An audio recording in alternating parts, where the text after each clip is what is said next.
Board का exam काफ़ी नज़दीक आ चुका है और इसको कैसे हम अच्छा नंबर ला सकते हैं। एसएसटी खास करके ऐसे विषय हैं जो अगर बेसिक के शुरुआती दौर से इस पर ध्यान नहीं दिया गया तो जैसे जैसे ऊपर के क्लास में लोग आते हैं तो इससे दूर भागते हैं, बोर लगता है। ऐसे हम कर सकते हैं कि सोशल साइंस सुतल साइंस है, यानी नींद आने लगती है। तो 3 तरीके से बांट सकते हैं इस पूरे अभी 2-3 महीने के अंदर में। पहला, एग्ज़ाम की तैयारी। एग्ज़ाम की तैयारी, पहला एग्ज़ाम की तैयारी। एग्ज़ाम की तैयारी में क्या क्या कर सकते हैं, तो लगभग अब सभी विषयों का सिलेबस ख़त्म होने को है, 40% ही दिमाग में बैठा हुआ होगा। तो सबसे पहले अब उसका रिवीजन करना शुरू कीजिए।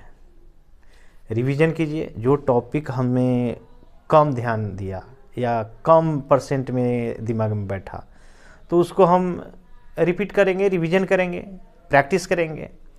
और ध्यान देने की ज़रूरत है कि जो एनसीईआरटी के बुक में पेज बाई जो बॉक्स में दिया हो रहता है उस बॉक्स में ज़रूर पढ़ें, क्योंकि बहुत सारे क्वेश्चन जो हैं वैल्यू बेस्ड क्वेश्चन हैं, चाहे अन्य तरीके से क्वेश्चन बहुत उल्टे सीधे करके आपको माइंड को डाइवर्ट करने के लिए, आप फ्लेक्सिबल बनाने के लिए वो बॉक्स में से भी दिया जाता है। तो बॉक्स को पढ़ना ना भूलें। उसके बाद कंसंट्रेशन, हम पढ़ते हैं रात को, भोर में, सुबह में, जब हमको समय मिलता है तो पढ़ते तो हैं, लेकिन ध्यान कभी इधर चला जाता है, कभी उधर चला जाता है, कभी दोस्तों के पास चला जाता है, कंसंट्रेट नहीं हो पाता है। तो इसके लिए आप क्या कर सकते हैं, तो सबसे पहले मोबाइल में जो अननेसेसरी गैर ज़रूरी चीज़ें हैं उसको देखना बंद कर दीजिए। 2-3 महीना बिल्कुल उससे दूर रहिए। हाँ, ज़रूरी चीज़ें हैं वो देख सकते हैं, पढ़ाई लिखाई से संबंधित देख सकते हैं। और उसके बाद सेट प्रैक्टिस कीजिए। हर सब्जेक्ट का सेट 80 नंबर का जो भी सेट दिया गया है वो सेट को प्रैक्टिस करें, क्योंकि उसमें बहुत सारे मार्किंग स्कीम्स और क्वेश्चन देने का तरीका आप पढ़े हैं एनसीईआरटी का एक्सरसाइज बुक। और एक्सरसाइज में क्वेश्चन जो सीधे सीधे वो क्वेश्चन नहीं दिया जाता है, उलट फेर करके दिया जाता है। तो जब तक हम सेट को प्रैक्टिस नहीं करेंगे तब तक हम उसके तरीके से आंसर नहीं दे पाएंगे। आप आंसर जान रहे हैं, क्वेश्चन भी जान रहे हैं, लेकिन क्वेश्चन का आंसर कैसे देना है, उसमें क्या क्या बदलाव करना है, वो इंस्ट्रक्शन में दिया हुआ रहता है। और एक ही क्वेश्चन को कई तरीके से दिया जा सकता है।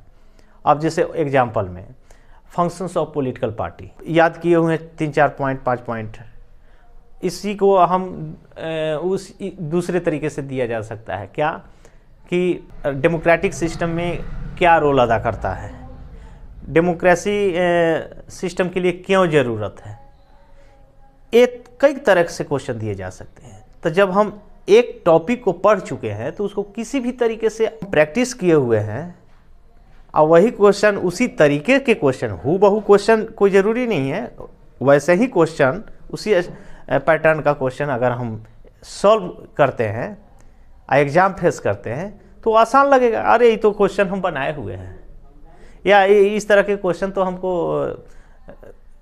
प्रैक्टिस कर चुके हैं, तो आसान लगता है, आराम से लिख सकते हैं। जैसे जैसे एग्ज़ाम नज़दीक आता है हेजिटेशन बढ़ जाता है, टेंशन बढ़ने लगता है कि एक बहुत बड़ा पहाड़ को लांघना है, पहाड़ फेस कर रहे हैं, हेजिटेशन, घबराहट, तरह तरह के मन में सवाल पैदा होने लगते हैं, डर लगने लगता है।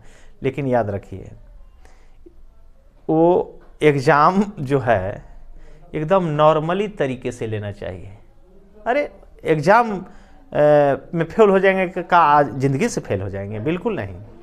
एग्ज़ाम को एकदम हल्के में लेना है। अगर सेट प्रैक्टिस करते हुए आप करके जा रहे हैं तो आपको एकदम आसान लगेगा। खूब हंसिए, खूब बच्चों साथ, अपने परिवार के साथ, अपने दोस्तों के साथ हंसी ठिठोली कीजिए ताकि मन हल्का हो और टेंशन दूर हो। जिस दिन एग्ज़ाम हो उस दिन रात में बिल्कुल नहीं पढ़िए।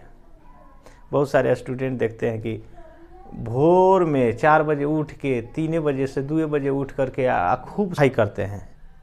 बिल्कुल उस दिन ऐसा नहीं कीजिए, क्योंकि अगर रात की अच्छी नींद नहीं होगा तो आप दिन भर टेंशन में रहेंगे। आप परीक्षा हॉल में झुकिएगा, बोर लगेगा, फ्रेश नहीं रहेगा नींद पूरा नहीं होने से। जो दिमाग में बैठा हुआ है, जो याद भी है ना, तो उसको आप लिख नहीं पाइएगा। इसलिए एक दिन पहले, जिस दिन एग्जाम हो उसके एक दिन पहले भरपूर नींद, 8 घंटा से बिल्कुल कम नींद नहीं लीजिए। इसलिए उस दिन तो बिल्कुल ना। और एक दिन पढ़ने से, साल भर से आप नहीं पढ़े, एक दिन पढ़ने से पूरा जान जाइएगा? बिल्कुल नहीं। जो मेमोरी में है ना, उसी को मजबूत कीजिए। ऐसा शाम के भोजन कीजिए जो सुपाच्य हो। पेट गड़बड़ाने वाला कोई गरिष्ठ भोजन नहीं कीजिए। और जिस दिन एग्ज़ाम जाने हैं उस दिन एग्ज़ाम के पहले ऐसा भोजन कीजिए जो पचने में कोई दिक्कत नहीं। बहुत सारे स्टूडेंट के आज पहला दिन एग्ज़ाम है, तनी ये चीज़ बनाओ, बचका बनाओ, ये बनाओ, वो बनाओ। बिल्कुल ऐसा नहीं कीजिए। ये पहला बात। दूसरा, सिविल ड्रेस में जाइए जो डेली पहन रहे हैं, या यूनिफॉर्म है तो यूनिफॉर्म में। बहुत सारे स्टूडेंट चाहते हैं कि अरे पहला दिन क्लास है, पहला दिन एग्ज़ाम है, नया नया शर्ट, नया नया पैंट, नया नया ड्रेस पहनेंगे। बिल्कुल नहीं, क्योंकि एग्ज़ाम के दिन जब जाइएगा नया नया कपड़े, तो सब लोग आप पर देखेगा। पढ़ के लिख के गए हैं, वो उससे ध्यान दूर हो जाएगा। तो आपको तो लगेगा कि हमरा कोई देखे थे, या हम किसी को देख रहे हैं। तो ये सब माइंड डाइवर्ट कर देता है। जो यूनिफॉर्म में है बस सिंपल ड्रेस में जाइए।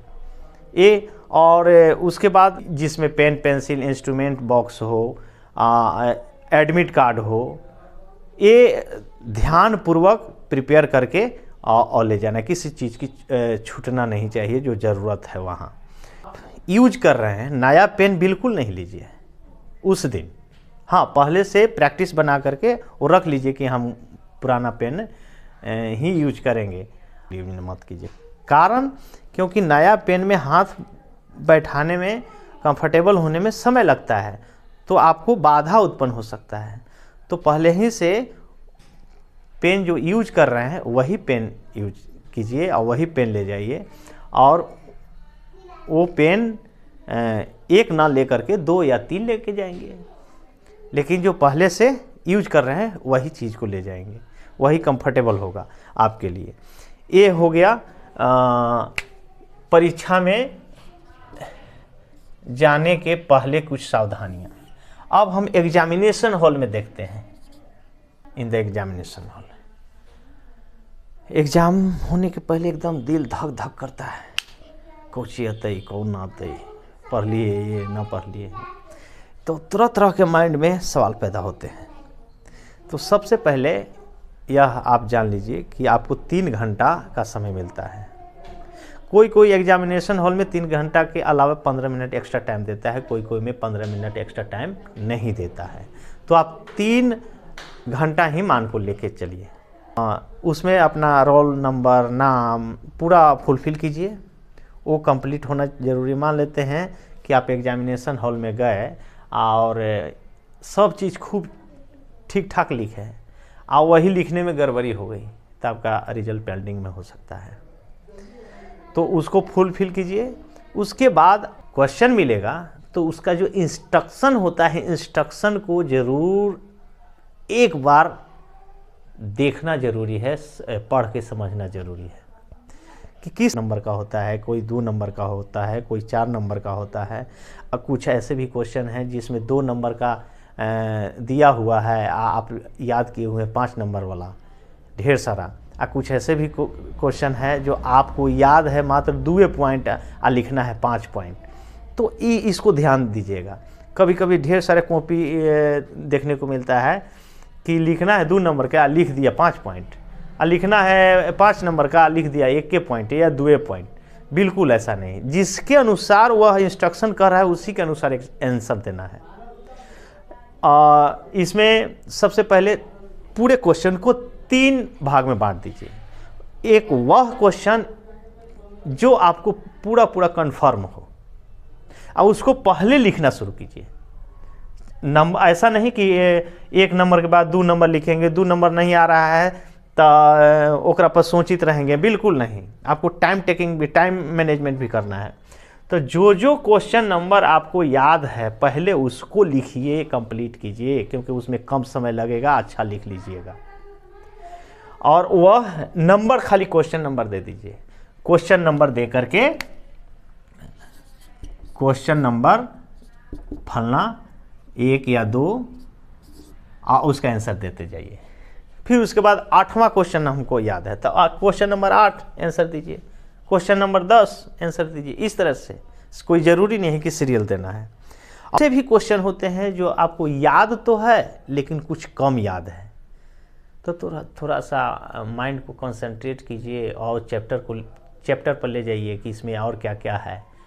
वो रिमाइंड करने से अगर आपका मेमोरी फ्रेश है तो ज़रूर आ जाता है, और नहीं तो रात भर आप जगे हुए रहिएगा ना तो और टेंशन बढ़ेगा, और दिमाग इधर उधर भाग जाएगा। तो वह क्वेश्चन जो आपको कम आता है लेकिन आप लिख सकते हैं उसको लिखिए।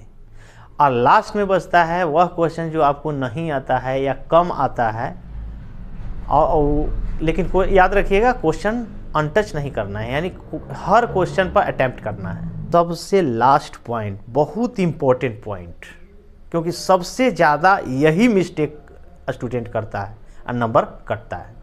पहला, हर हाल में 5 मिनट या 2 मिनट लास्ट में रीचेक करने का समय निकाल जरूर दीजिएगा, क्योंकि बहुत सारे क्वेश्चन कॉपी में ये देखा जाता है कि आप खूब फुलफिल किए हैं, खूब नंबर एकदम, आप फिर दोबारा घरे आकर के लिखते हैं तो एकदम हूबहू लिखते हैं। आपका पूरा 5 नंबर मिलना चाहिए 5 नंबर के क्वेश्चन में, लेकिन उसको 4 नंबर आता है, 4 नंबर में मिला है। आखिर क्या कारण है भाई कि पूरा नंबर नहीं मिला? आप रीचेक कीजिएगा तो उसमें कई गलतियां सामने आई। लिखने के क्रम में कभी क छूट जाएगा, कभी द छूट जाएगा, कभी हलन छूट जाएगा, कोई फुल स्टॉप छूट गया, कोई साइन छूट गया। लेकिन रीचेक करने में वो सुधार देंगे कि नहीं? कभी कभी आंसर लिख रहे हैं, आंसर लिखते वक्त नंबर लिख दिए आंसर का, ANS नहीं लिखिए, तो उसमें तो ढेर सारा नंबर है ना जी, तो कौन आपका आंसर है वो कैसे इंडिकेट होगा? आंसर लिखना ANS लिखना छोड़ दिए, तो उससे भी ध्यान देने की ज़रूरत है। आप टॉप स्टूडेंट का जब आंसर देखिएगा तब समझ में आएगा कि देखिए हम कितना उसमें गलती करते हैं और वो कितना बढ़िया से लिखा है, तब ना उस टॉप किया है, अच्छा नंबर लाया है। तो रीचेक जरूर करना है। रीचेक कीजिएगा तो उसमें ज़रूर आपको 8-10 गलतियां जरूर कहीं ना कहीं मिल जाएगा।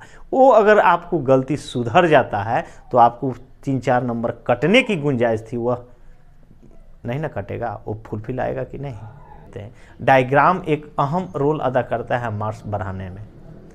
कुछ स्टूडेंट तो डायग्राम में अच्छा होते हैं, थ्योरी में कम होते हैं, तो दोनों का होना जरूरी है, दोनों का कॉम्बिनेशन होना चाहिए। खास करके SST में तो और ज़्यादा डायग्राम बनाना जरूरी है, मैप वर्क, ये सब पूरा फुलफिल करना है।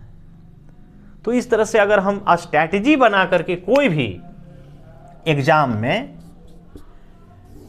प्रिपेयर करते हैं तो निश्चित रूप से हमारे यहाँ से एग्ज़ाम जाएगा और अच्छा नंबर आएगा ही आएगा। और यथासंभव NCERT का ही बुक पढ़ने की कोशिश कीजिए, अदर साइड बुक पढ़ने की कोई ज़रूरत नहीं है। NCERT में ही इतना बढ़िया, इतना चीज़ दिया हुआ है ना कि ऐसे भी बोर्ड में NCERT से बाहर क्वेश्चन कुछ नहीं देता है। हाँ, 2-4 को क्वेश्चन NCERT का ही कुछ ऐसे उलट फिर करके फ्लेक्सिबल माइंड को बनाने के लिए आपको दिया जाता है, टाइम टेकिंग के लिए, जो इस पर पहले से अगर प्रिपेयर करके जाएंगे तो निश्चित हम उसको